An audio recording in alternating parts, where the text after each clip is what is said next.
It was early in the afternoon, the kind where the sun had just begun to tilt westward, casting longer shadows across the gravel and painting golden streaks on the lake's surface. I had been leaning against the porch railing, a half-empty mug of now lukewarm coffee still in my hand, trying to push away the weight of another frustrating morning.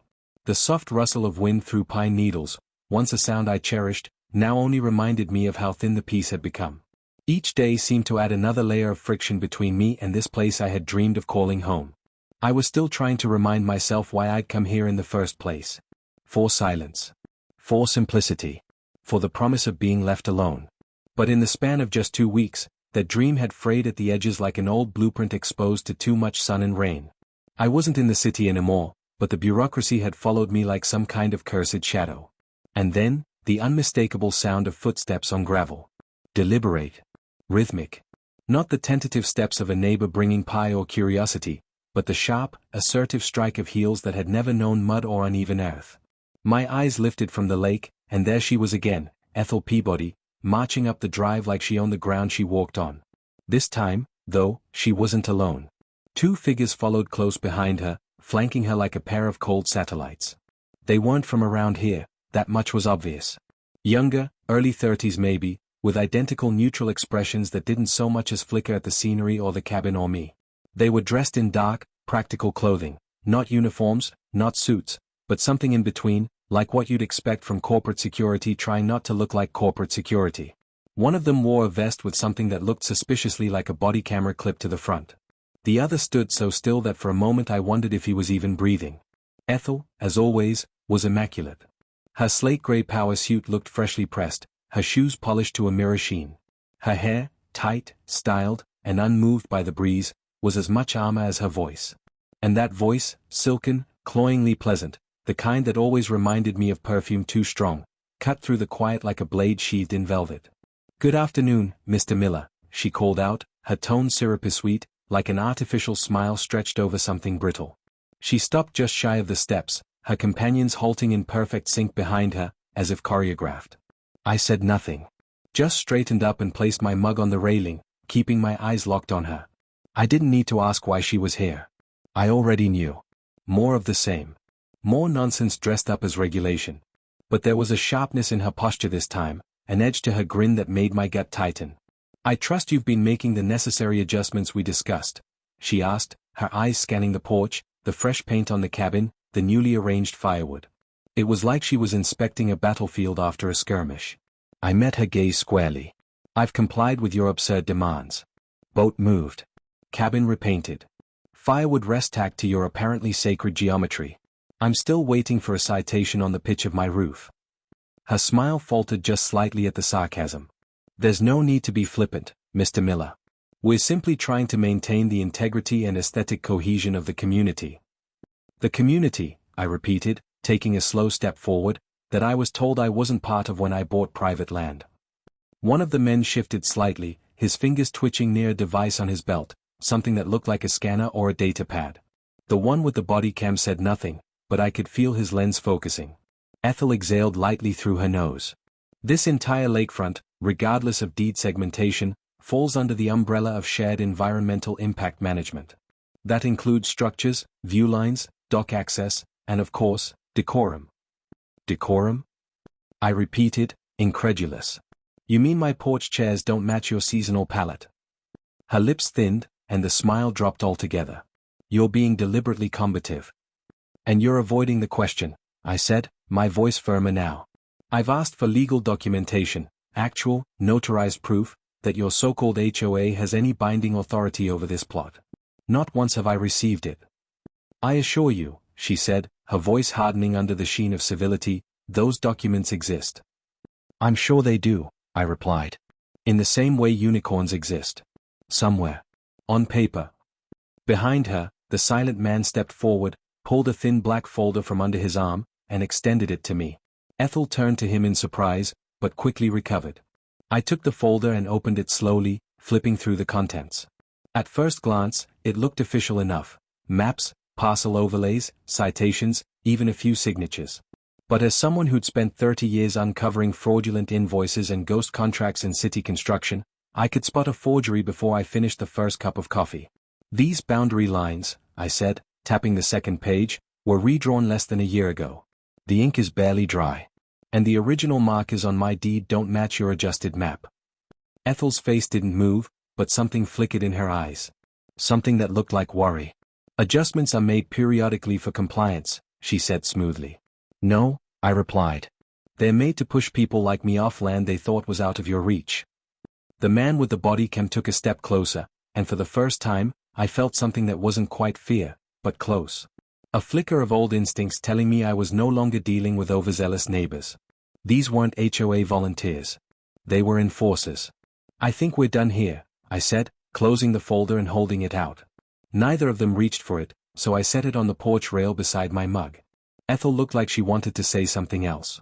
Something decisive. But instead, she took a slow step back, her expression tightening. You're not making this easy, Mr. Miller. Refusal to comply will escalate this matter. Legally. And swiftly. I nodded slowly. Then bring it. But next time, don't bring strangers with cameras to my property unless you're ready to answer for it in court. Her jaw twitched, and she turned sharply on her heel. The two men followed, silent as shadows, their presence somehow louder than any threat she could have spoken aloud. I watched them until they disappeared behind the tree line, the sound of gravel crunching underfoot fading into the forest like a bad dream slipping back into the dark. Only then did I allow myself to exhale, slowly, as if releasing weeks of built-up tension in a single breath. I turned and looked out at the lake again. The sun was still out. The birds were still singing. The mist had burned off completely, leaving the surface of the water like glass. But the peace I had once found in that view now felt precarious. Tenuous.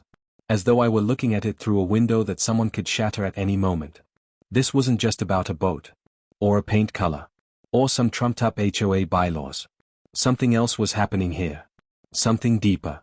And I had the uncomfortable feeling that I had just stepped into the middle of a game that had been going on long before I arrived. I wasn't sure what the next move would be. But I knew this, I wasn't going anywhere. Not without a fight. Necessary adjustments. I repeated slowly, feeling the tightness in my jaw grow until it felt like I might crack a molar. These aren't adjustments, Ethel. They're demands. Thinly veiled threats wrapped in fake politeness. And I'm done complying with them. Ethel's smile, ever the mask of civility, didn't falter. She stood there on the gravel path like some kind of corporate goddess misplaced in the woods, her heels still clean despite the fallen pine needles and damp earth. Mr. Miller, she began, her voice sliding into that insufferably patronizing tone she seemed to reserve just for me. I don't think you're quite understanding the situation. Our community guidelines aren't suggestions. They're rules. You agreed to them when you purchased your property. That made something inside me snap. I'd heard enough. I don't care about your rules, I said, my voice low but sharp as broken glass. I own this land. This property is mine, bought, paid for, with a deed in my name and no line about community guidelines buried in the fine print. Your HOA regulations? They don't apply to me. For the first time, something flickered in Ethel's eyes. Her polished exterior, every calculated expression and careful gesture, wavered for a split second. It was quick, barely more than a blink of frustration or doubt, but it was there.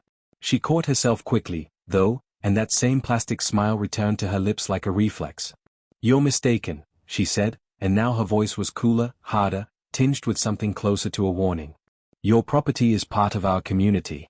That means you do fall under the umbrella of our rules. Refusal to comply will result in escalation. Escalation. I echoed, arms crossed firmly over my chest. What does that mean exactly? Another round of passive-aggressive letters shoved under my door? More hollow threats about bylaws that don't apply? Maybe another citation for firewood stacked too enthusiastically? I laughed then, a dry, bitter chuckle that made Ethel's eyes narrow like I'd poked a hornet's nest. She didn't answer right away. Instead, she turned her head slightly toward the two people who had been standing behind her in complete silence since arriving. Both wore businesslike attire, but not the kind you'd expect from casual neighbors or HOA volunteers. They weren't carrying clipboards and coffee cups. They were statues.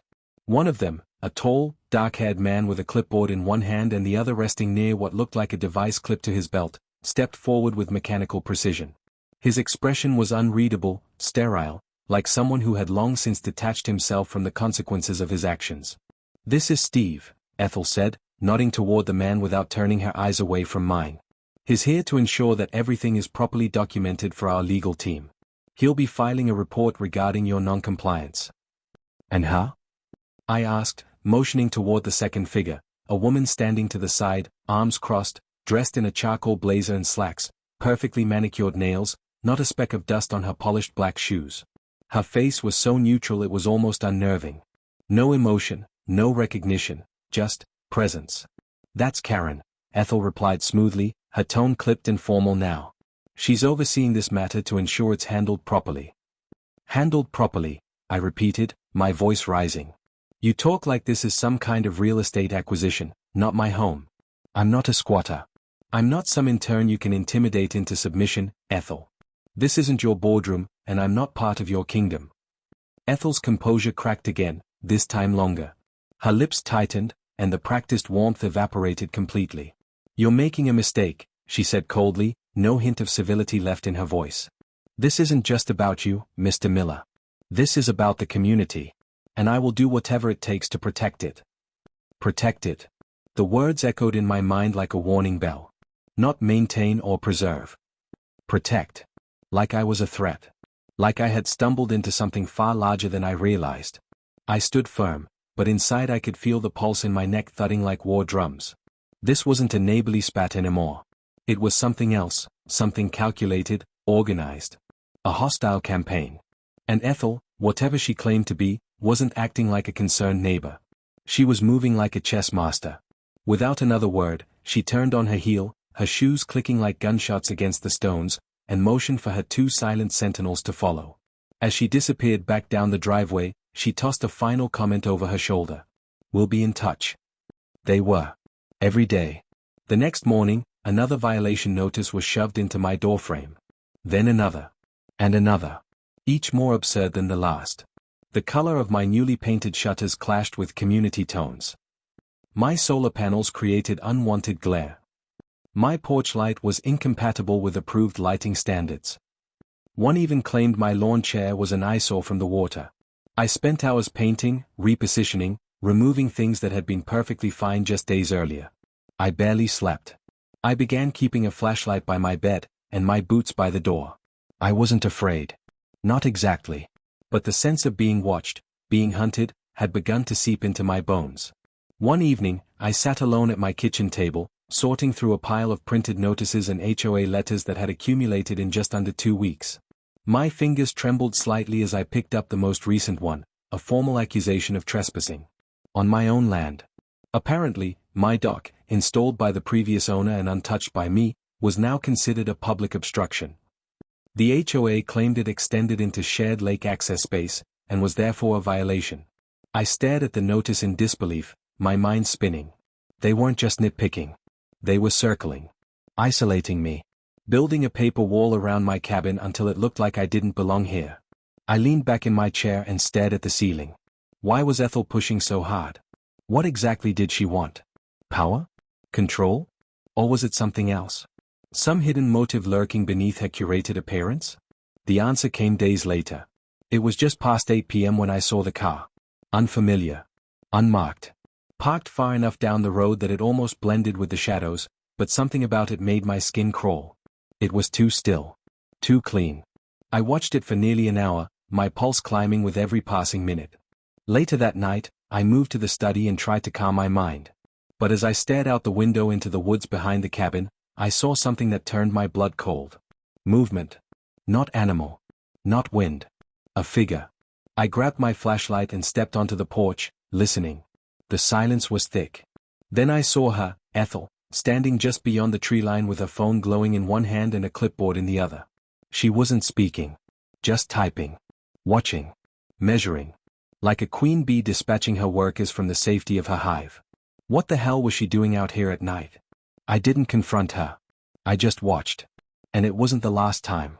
Over the next few days, I caught her near my property several more times.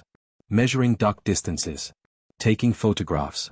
Even crouching by the edge of my lawn with what looked like a soil tester. It was obsessive. And it wasn't normal. And then, as if on cue, came the final straw. Just after dawn, I stood on my dock, cradling a warm cup of coffee and watching the morning mist drift across the lake's surface. For a fleeting second, it was peaceful. The stillness I had fought for. The quiet I'd come to reclaim. Then came the sirens. At first, I assumed it was a medical emergency, a heart attack or a fall at one of the other homes, but the sound didn't fade. It grew louder. Closer. Until I realized with a jolt of dread that they were heading straight for me. 2 police cruisers rounded the bend in the road and rolled up my gravel driveway, red and blue lights flashing against the tall pines. Doors opened. Officers emerged. Hands on belts. One of them already holding what looked like a summons. I stood frozen on my dock, heart pounding, as they approached. And then, from behind one of the patrol cars, emerged Ethel.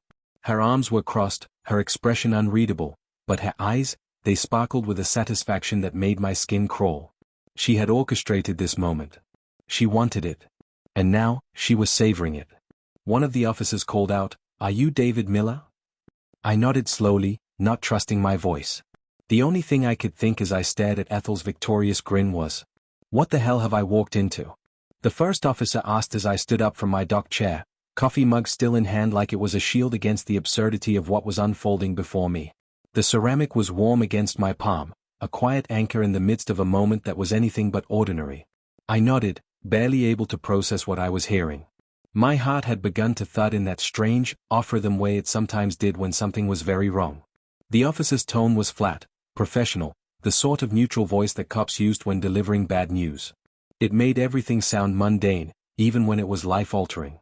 "We've received a report that you're trespassing on HOA-managed public lakefront property and have refused to vacate despite multiple warnings," he said. "We're going to need to see documentation proving your right to be here." His words struck me like a physical blow. My grip tightened on the mug, the ceramic groaning softly under the pressure. At 60 years old, I was standing on the edge of my dock, on land I had bought, paid for, and poured my soul into, and now I was being accused of trespassing.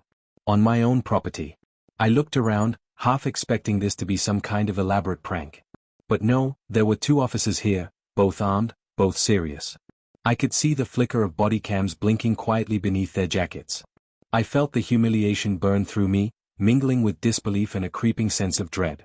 I was about to be arrested, possibly hauled away in front of neighbors I barely knew, branded a criminal over some invented infraction. At my age, after decades of playing by the rules, I had never felt so utterly powerless. Trying to keep my voice even, I gestured toward the cabin. "Come with me," I said. "I have the documents. Everything you need." My legs felt stiff as I walked, every step heavier than the last. The gravel crunched beneath our feet like an accusation. Inside the cabin, I moved quickly but carefully, opening the file cabinet that contained every record from the property purchase. Deed. Title. Survey maps. Closing documents. Receipts from the previous owner. I had them all. I laid them out on the kitchen table, hands steady only because I forced them to be. The officers began reviewing each page with professional diligence, flipping through them, cross-checking signatures, parcel numbers, dates. It was routine for them. For me, it felt like a trial without a jury. From the corner of my eye, I saw her. Ethel. She was standing just outside the window, arms crossed, foot tapping in barely contained impatience. Her expression was tight, lips pursed as if she was chewing on something bitter. There was no triumph in her face, at least not yet, just a grim certainty, like she was waiting for the gavel to drop. The whole situation felt surreal. I couldn't stop thinking how this should have been impossible. Property ownership wasn't abstract. It wasn't an opinion. There were maps. Boundaries. Legal documents. I dealt with permits and zoning boards for decades, this wasn't new to me. And yet, here I was, treated like a squatter on land I had legally purchased. The first officer, his badge read Miller, which struck me as darkly ironic, stepped away, murmuring into his radio. I caught fragments of conversation, parcel ID, county line, HOA management zones. He was speaking with someone at the county recorder's office, verifying my claims. It felt like being on the edge of a verdict. While we waited, I studied the officers' faces, hoping to read some flicker of clarity or doubt. It was the same expression I used to see on building inspectors back in the day, calm, unreadable, holding the power to approve or destroy with a sentence. After what felt like an eternity, but was likely just 20 minutes, Officer Miller finally turned toward us. His eyes flicked from the papers to Ethel and back to me. His expression was neutral, but I saw something in his eyes, a glint of sympathy, maybe even quiet frustration. He said, turning to Ethel with a kind of practiced patience that told me this was far from the first time he'd dealt with someone like her. We have a significant problem here. Not only does Mr. Miller fully and legally own this cabin and the surrounding land, but according to county records, the dock area you've claimed as HOA-managed public property is actually well within the private boundaries of his parcel. There's no overlap. No error in our records. The words hit Ethel like a slap. Her jaw clenched, eyes blinking rapidly, like she was trying to process something that simply didn't compute. I watched as her mind scrambled for an explanation, the composure she so carefully wore beginning to unravel at the edges. There must be a mistake, she said finally, voice trembling with disbelief. We've managed this shoreline for decades. This is part of our community lakefront. That dock is on shared property. There must be a mapping error, something missing in your system. Her voice rose in pitch and urgency, no longer composed. She looked like someone watching a long-constructed fantasy dissolve in front of them. She shouted, "This is my shoreline." The second officer, younger but visibly more tired, pulled out his radio and began a separate conversation with the county office. I caught snippets, parcel verification, historical surveys, utility records.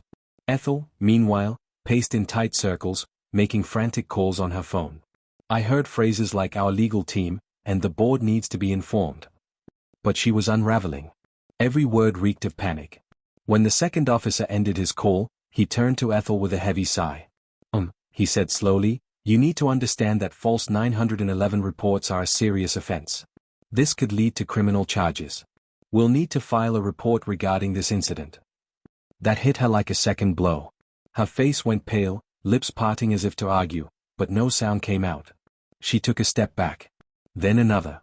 Her voice dropped into barely audible muttering. It was a misunderstanding, an administrative error, nothing intentional. And then, just like that, she turned and began walking toward her car. No parting words. No apology. Just retreat. The woman who had stormed onto my property with righteous indignation and an entourage of law enforcement now looked like a child caught in a lie she couldn't quite explain. After the officers apologized, genuinely, if not warmly, they drove off, leaving me in the sudden silence of dusk. I sat back down on the dock, staring at the lake, my mug still in hand though the coffee had long gone cold. My breath felt heavier than usual, as if I'd been holding it the entire time. I kept replaying the question in my mind, how had this happened? How had a dispute over a dock escalated to this? And more disturbingly, why had Ethel seemed so genuinely certain that she was in the right? If she had no legal claim, where did her confidence come from? Was this just HOA overreach? Or something deeper? And then, 20 minutes later, my phone rang. It was Franklin. My friend, my lawyer, my occasional fishing buddy. But tonight, he wasn't calm. There was something electric in his voice. "David," he said, nearly breathless, "you need to sit down." "I'm already sitting." "No, I mean really sit down." My stomach flipped. "Why?" "Because I've found something huge, about your property. I've been digging through old records, and what I discovered it's incredible. I think this might explain everything Ethel's been doing. This goes way deeper than an HOA dispute." And just like that, everything shifted. That 911 call, intended to destroy me, had backfired spectacularly. It had opened a door that none of us were ready for. I thought I'd bought a quiet retirement cabin. Instead, I'd inherited a storm. The floorboards creaked behind me, and I spun instinctively. Every noise now felt like it could be more. I moved to my desk, pulled up the camera feed from the security system. At first, the images were clear. Peaceful. But then, movement. At the edge of the tree line. Subtle. Intentional. A shadow flickered between trees. Not an animal. Not the wind. I stepped onto the porch, cool night air filling my lungs like smoke. Pine, damp earth, the silence of a forest holding its breath. Then, again. Movement. And there she was. Ethel. Clipboard in one hand. Rangefinder in the other. Back near my property. At night. Scribbling furiously. Signaling to two silent figures behind her. Not board members. Not volunteers. Shadows. I stepped forward. The words left my mouth before I even knew I was speaking. "Ethel." She froze. Then turned slowly. Her face was blank, no surprise, no apology. Just calculation. "Mr. Miller," she said coolly, voice slicing the night air. "I didn't expect to find you out here." My voice rang out sharper than I intended, taut with weeks of frustration and exhaustion. What are you doing here? I demanded, stepping forward, fists clenched tightly at my sides. The tension I'd held in check for too long surged up, finally breaking through the surface. My patience, already worn thin by months of passive resistance and endless HOA notices, had finally snapped. Ethel stood near the edge of my property, as she so often did lately, an unwelcome specter wrapped in authority. Her expression was unreadable at first, then slowly, a thin smile crept across her face, more a mockery than a gesture of politeness. I think you've misunderstood, she replied coolly, brushing a speck of lint from her sleeve like the situation bored her. I'm simply performing my duties as the HOA representative. But I suppose you'd prefer I didn't. Her condescension was like gasoline on the fire already burning inside me. I stepped closer, narrowing my eyes. This isn't about regulations or community standards. It never has been, has it? This is about control. You're pushing, Ethel. And you're pushing too far. Her posture stiffened ever so slightly, her smirk fading to a tight line. The calculated coldness in her eyes returned, an unspoken acknowledgement that she'd been caught. But I didn't give her the chance to answer. You think you can intimidate me? I said, my voice lowering, hardening. You think you can harass me with letters and threats until I give up? You picked the wrong person. There was a flicker in her eyes, just for a moment. Not fear. Not surprise. Something darker. But before she could respond, I cut her off. I'm done with you, I said, each word landing like a hammer. I'm done being your target. I see through you now, and I won't play your game anymore. Her lips parted slightly, and the veneer of calm she wore cracked. A flash of something icy flickered across her face, and her voice dropped. You have no idea who you're dealing with, she hissed. But I didn't flinch. I held her gaze, my voice steady. No, Ethel. I think it's you who doesn't know who you're dealing with. For a moment, the air between us seemed to vibrate. Tension thickened, palpable and raw. Ethel's mask slipped just enough to reveal the fury beneath, then she turned abruptly. She waved her hand sharply at the two men standing behind her, silent shadows until now, and began walking away. This isn't over, Morrison, she called without turning back. I didn't answer. I watched them retreat into the tree-lined road until the last trace of their presence faded. Only then did I breathe. The confrontation left a storm swirling in my chest, but for the first time in weeks, I felt something I hadn't in a long time, control. This wasn't over. Not by a long shot. But it was the first time I felt like I wasn't being hunted anymore. I walked back inside, the wooden floor creaking beneath my boots. The cabin, once a sanctuary, now felt more like a pressure cooker. I moved to the kitchen table and picked up the latest violation notice lying there like an open wound. My hands trembled as I read the words again. Another fine. Another petty accusation. This time? The angle of my porch roof. It didn't make sense. My cabin had stood untouched for months, and not a single complaint had been issued when I first moved in. But lately, the letters arrived like clockwork, every few days, another violation, another reason to threaten my residency. I crumpled the notice in one hand, knuckles white, and walked over to the fireplace. I stared at the burning embers for a beat, then threw the paper in. Flames caught quickly, curling the edges of the paper, turning accusations into ash. I watched until it disappeared, then turned on my heel, heart still pounding. I wouldn't be pushed anymore. I moved to my desk and opened my laptop, fingers moving with newfound urgency. It was time to stop reacting and start investigating. Time to dig. The harassment wasn't random, it was systematic. Coordinated. Within minutes, I was pulling up local property records. Names, sale histories, deed transfers. One after another, I began to see a pattern. Properties being bought at suspiciously low prices. Former owners forced out after multiple violations, just like me. Then the names. Not people, companies. Shell companies, all with innocuous names like Pine Holdings, Mountain Investments, Valley Real Estate Group. Different names, but the paper trails converged. And then came the most disturbing connection. The mailing address for each shell company's business license pointed back to a single source, WW Legal Services, a firm I'd never heard of before. A chill spread down my spine. I cross-referenced the legal firm, looking into their business dealings. They were involved in hundreds of transactions in the area, all in neighborhoods with increasingly aggressive HOA enforcement. My neighborhood. My land. And then it hit me like a hammer to the chest. This wasn't just about me. It was a campaign. A land grab. These companies, these fake fronts, they were systematically forcing people off their land. Old properties, historical cabins, family homes. All marked for renovation or development. And Ethel, ruthless, calculating Ethel, was the enforcer. The one clearing the board for the highest bidder. My family had owned this land for generations. We had farmed it, bled on it, buried loved ones near it. And now, they wanted to erase it. All of it. For money. I stood abruptly, the chair scraping back, and grabbed my phone. There was only one person I trusted with this, Franklin. An old friend and attorney who had been warning me for weeks to be careful. My fingers shook as I dialed. He picked up after the third ring. David? What's going on? I didn't hesitate. Franklin. I found it. I found everything. This isn't just Ethel being vindictive. They're running a scam, buying up land through shell companies and using HOA pressure to drive people out. And now, they're coming after me. There was a pause. Then Franklin's voice turned serious.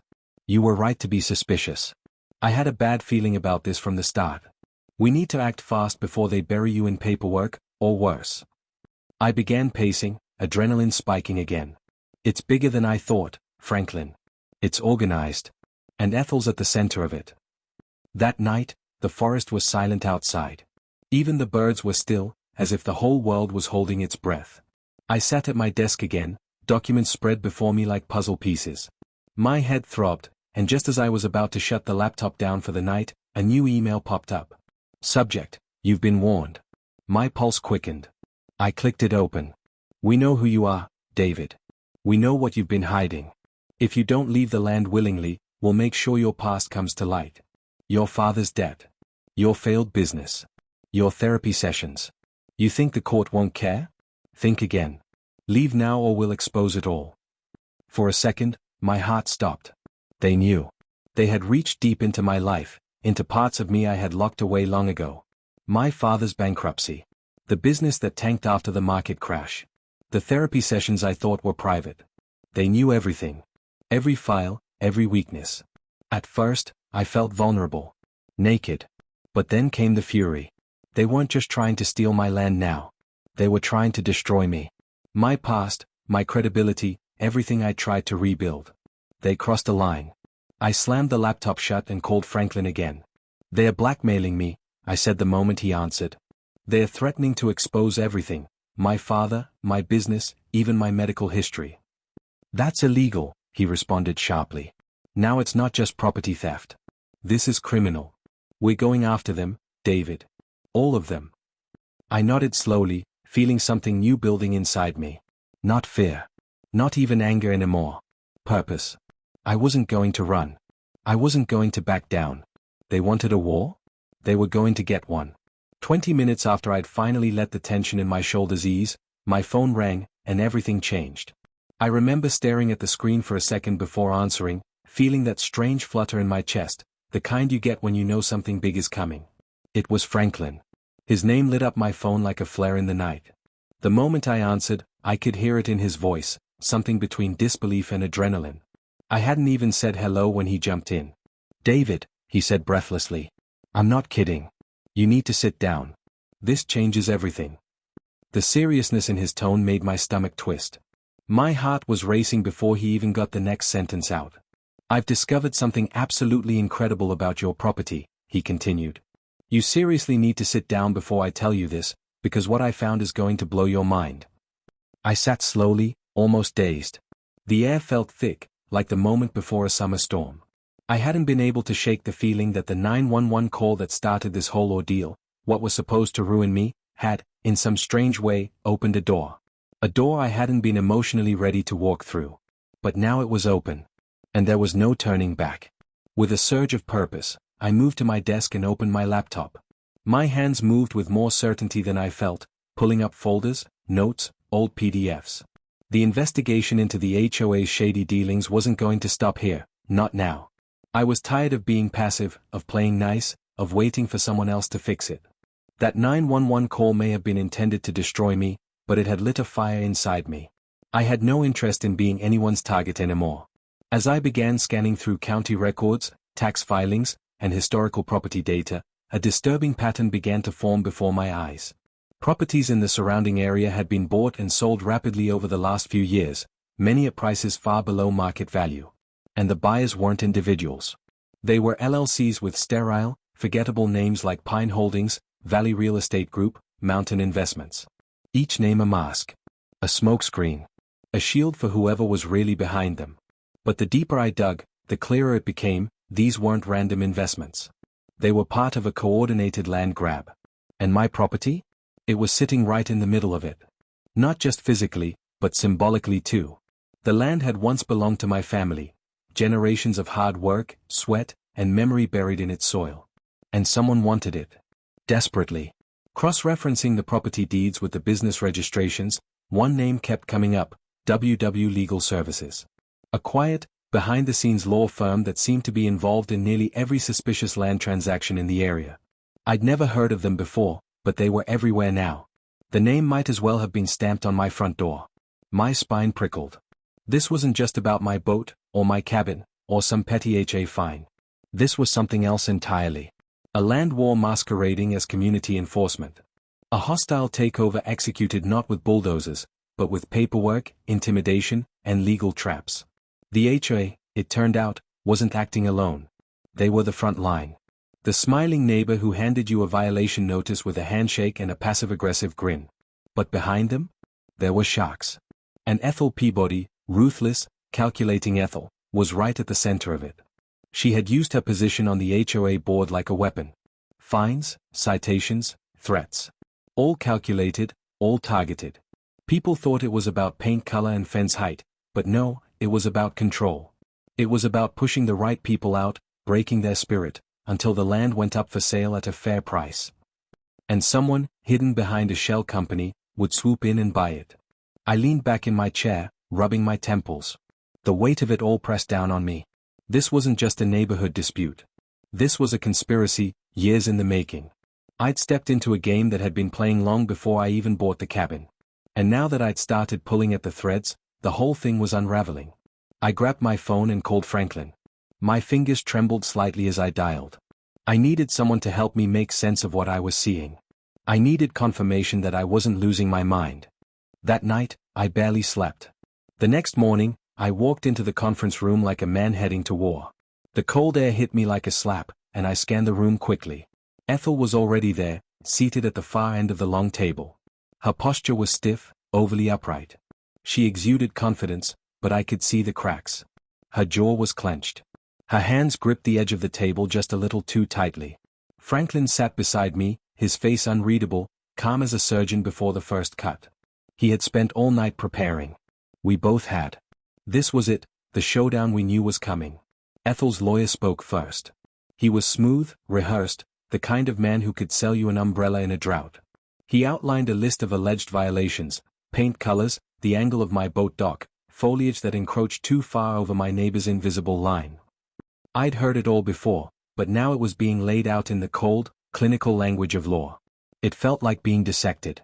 But I wasn't afraid. Because I knew the truth. And so did Franklin. When he stood up, the entire room shifted. His voice was calm, but it carried weight. "Your Honor," he began, "what we're hearing today isn't a defense of any real violation. This is a cover-up. A distraction. A smokescreen designed to hide a much larger problem." He paused, letting the words settle. Then he began to present the evidence. One document after another. Property sales. Transfer deeds. Emails. Corporate records linking Ethel to the very same shell companies that had been buying up land. Every word, every page, felt like a hammer striking the wall of lies Ethel had built around her. Her composure began to crack. "These are just accusations," she snapped at one point, voice rising. "You can't just bring in documents and expect them to be real." Franklin didn't even blink. "They are real.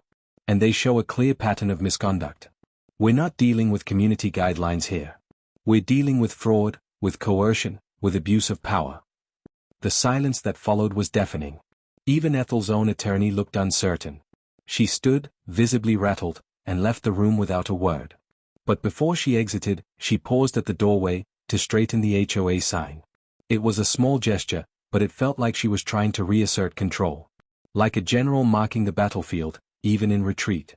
That night, back at the cabin, I sat alone at my desk, the silence pressing down on me. I stared at the folders, the files, the stack of printed emails. This wasn't over. Not yet. But the tide was turning. Then my inbox pinged. A new email. No subject. Just a single line preview, "You've been warned." My chest tightened. I opened it. The message was short but chilling. "We know who you are, David. We know what you've been hiding. If you don't leave the land willingly, we'll make sure your past comes to light. Your father's financial problems. Your failed businesses. Your therapy sessions. You think these won't affect your case? You're wrong. Leave now, or we'll expose everything." I sat still for a long time, rereading it over and over. I hadn't told anyone about my father's struggles. About the late nights I spent trying to save a business that was doomed from the start. About the therapy sessions that helped me claw my way back from the brink. They were parts of my life I had buried, deep. And someone had dug them up. They wanted to break me. Scare me into walking away. But they underestimated something. I hadn't come to this land for peace and quiet. I had come to reclaim something that was mine. My name. My legacy. My family's story. So I stood, walked to the window, and stared into the woods beyond my cabin. It was dark out there. But I wasn't afraid. Because I finally understood. This wasn't just a fight over land. It was a war for the truth. And I was ready. Ask ChatGPT. I moved quickly to my desk, the weight of everything I'd just uncovered pounding in my chest like a war drum. The laptop clicked open beneath my fingers, the screen glowing like the first spark in a long-awaited fire. I wasn't just curious anymore, I was determined. No more playing defense. No more brushing off the fines, the veiled threats, the late-night notices slipped under my door. It wasn't just petty politics anymore. This was war. As the desktop loaded, I opened my saved documents, the HOA bylaws, my property records, and then dove into archived files I hadn't touched in years. My fingers flew over the keyboard, pulling up county land records, historical registries, and transaction logs buried so deep that most people wouldn't even know they existed. But I did. And what I saw sent a chill right through me. This wasn't just about me. It wasn't about a dock placement or the color of my cabin or the mailbox they claimed wasn't HOA approved. No, this was something else. Something systematic. It started with a spreadsheet of recent property sales, homes sold within the last 18 months. At first glance, nothing seemed especially suspicious. A few flips here, a few new owners there. But when I began highlighting each transaction, cross-referencing the sale dates with the names listed on the deeds, I realized a pattern was forming. A pattern no one else seemed to be paying attention to. The buyers weren't individuals. They were shell companies. Cold, faceless entities with names as forgettable as they were hollow. Pine Holdings LLC, Valley Real Estate Group, Mountain Investments, Clayview Trust. None of them had websites. Most didn't even have phone numbers. Just post office boxes and vague addresses scattered across the state. And then came the kicker. When I looked at the addresses associated with these companies, when I cross-referenced them with the legal documentation filed during the transactions, every single one of them traced back to a law firm I'd never heard of before, WW Legal Services. Something about the name made my skin crawl. I clicked through every reference I could find, and sure enough, the same firm had been involved in nearly every shady transaction over the past year and a half. My eyes widened as I began pulling deeds, sale agreements, and ownership certificates. A chilling pattern emerged. Homes weren't just being sold, they were being scooped up at prices far below market value. Some were bought and resold within weeks. Others were gutted and renovated, only to remain mysteriously uninhabited. A few of them I recognized. They belonged to neighbors who had left quietly after a string of HOA violations and fines that never made much sense. I remembered one older couple who used to live down the road. They were fined over and over again for code breaches that were never fully explained. One day they were gone. Their property sold within a month. Now I understood why. The shell companies were using the HOA as a weapon. They weren't enforcing community rules. They were clearing out the neighborhood. And Ethel Peabody, the president of our HOA, was at the center of it all. Every violation letter, every unexplained fee, every impossible regulation, it was all part of a coordinated campaign to drive out homeowners and snap up the land at bargain prices. And it wasn't just land to them. It was legacy. Because this land wasn't just some plot to build condos or modern cabins on. This land had history. My family had farmed here for generations. My great-grandfather built the first barn by hand. My father's ashes were buried beneath the cedar tree near the lake. This place was in my blood. And they wanted to take it. I sat back for a moment, the reality of it all hitting me like a freight train. This wasn't just greed. It was calculated theft, dressed up in khakis and fake smiles at HOA meetings. I had to act, and fast. My hands trembled as I grabbed my phone and dialed Franklin. He was the only one I trusted who knew how to navigate something like this. A good man. Smart. Level-headed. But also, someone who wouldn't be afraid to take a swing when it mattered. He picked up on the third ring. David? What's going on? I didn't waste a second. Franklin, I've been digging. It's worse than we thought. The HOA, Ethel, they're behind a massive land grab. They've been using shell companies to buy up properties. They're not enforcing rules. They're forcing people out. There was a beat of silence. Then Franklin exhaled, slow and sharp. I had a feeling something didn't smell right. You're absolutely right to be worried. This is serious. We need to move quickly before they make another move on you. I got up and paced the room. She's coming for me next. I've been fined 5 times in the past 2 weeks, for nonsense. A cracked window.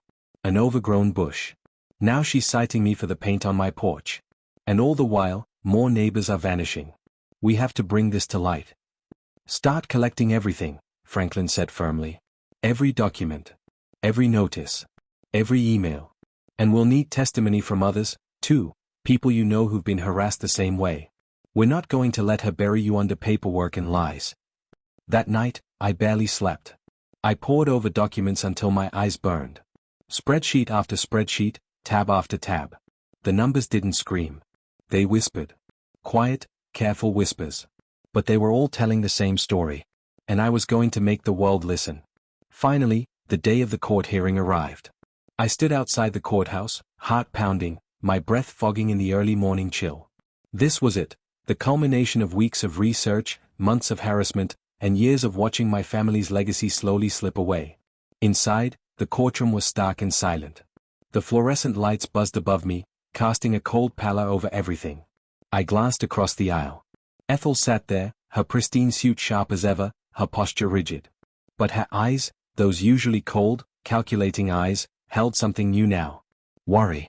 Beside me, Franklin gave a calm nod as he opened his case file. This ends today, he said softly. Let's give them hell. The judge entered. We rose. And then it began. Ethel's lawyer went first, his voice oiled with rehearsed professionalism.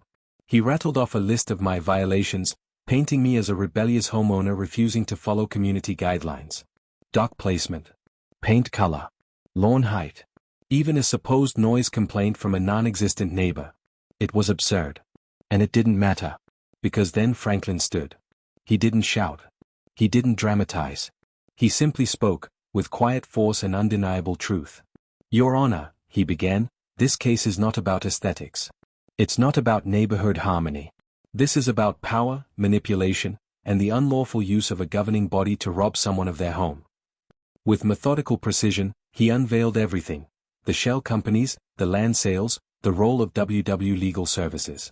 He showed emails with Ethel's digital fingerprints all over them, conversations about removing resistance and reclaiming assets. Testimonies followed, from neighbors who had been fined into submission and threatened with liens until they sold and disappeared. Ethel squirmed. Her lawyer tried to object, but the damage was done. The room shifted. Even the judge's eyes narrowed as Franklin laid it bare. This wasn't a homeowner out of compliance. This was a man being hunted. Finally, after hours of testimony and evidence, the judge leaned forward, eyes locked on Ethel. After reviewing the evidence, it is the opinion of this court that Mr. Morrison has been unjustly targeted. The claims filed by the HOA are without merit, and in some cases, appear to be part of a broader effort to defraud property owners. All charges are hereby dismissed. Furthermore, the HOA is ordered to pay restitution for damages and legal fees. This court finds in favor of the defendant. Silence. Ethel's mouth opened but no words came out. Her attorney looked stunned. Her clipboard-bearing assistant slowly lowered her pen. Ethel's face turned ghostly white. This isn't over, she stammered, trying to rise with whatever shred of dignity she had left. You have no idea what you're dealing with. I stood then, taller than I had in months. My heart still pounded, but not from fear. I didn't reply. I didn't need to. The silence said it all. The gavel came down, and with it, so did the weight I'd carried for far too long. The land was mine again. My peace restored. My voice no longer silenced. If this story resonated with you, or if it just felt good to watch someone like Ethel finally fall, go ahead and tap that like button, leave a comment, or subscribe to QA Stories for more tales of justice and grit. And if you want to support this journey, that little thanks button is always there. But either way, protect your peace. And I'll see you next time. Thanks for watching. The end.